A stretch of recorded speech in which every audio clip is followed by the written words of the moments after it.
Nisongadina moa ny firaisankina sy ny firalahina tao anatin'ny andro lehibe atsiarovan'ny Mpino ny fanapahana nahitana taratra izany ny tetsy amin'ny trano fonenan'ny Papasolet tetsy 67 hektara izay nanao fanasana lehibe nentina hanampiana sy iaraha mifaly amin'ny mpiarabelona. Fitiny ravaka Randriamanala Samra Samuel indray ny andindiny izay vaovao zay. Nisy eo ny firalahina sy ny fihavanana tamin'ity andro an'ity teto amin'ny trano fonenan'ny Papasolet Front National ny Zanakavaratra teto 67 hektara.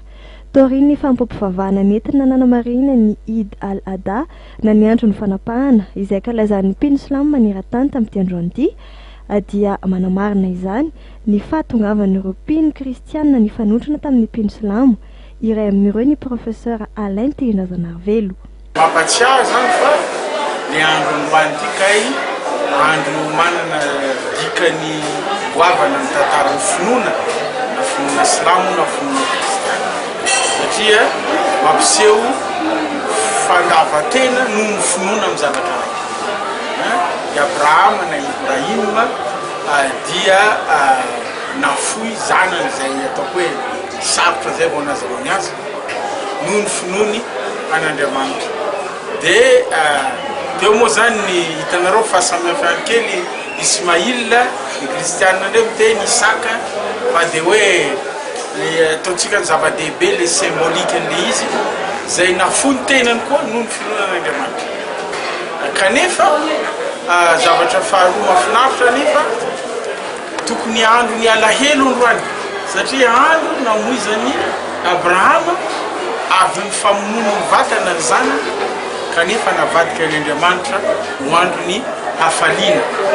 Nanamafy ny antso an'ny vahoaka malagasy mba hanajanona indray ny soatoavana malagasy ny Mpino tamin'ny alalan'ny Papasolet tsy azo ekena hoy izy ny fambolena korotana samihafa indray tao amin'ny fireneny aoka ny fihavanana no manjaka. Manararoatra zay zany amin'ny fotoana ohatran'ity koa zay mba manao antsoavy ny mpanatanindrazana sy ny Mpino rehetra mba hanome lanja ny fitiavan-tanindrazana satria very ny asan'ny tanindrazana, very ny mahamalagasy malagasy.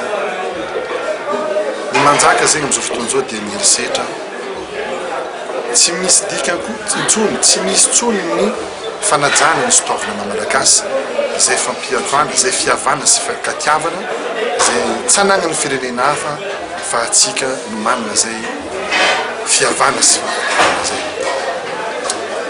Mikorosofana ary latsaka terena ny firenena izay koa moa nitondram-bavaka ho an'ity firenena ity mba arotsaka an'Andriamanitra zay ny fahasoavana rehetra ny tantara ity.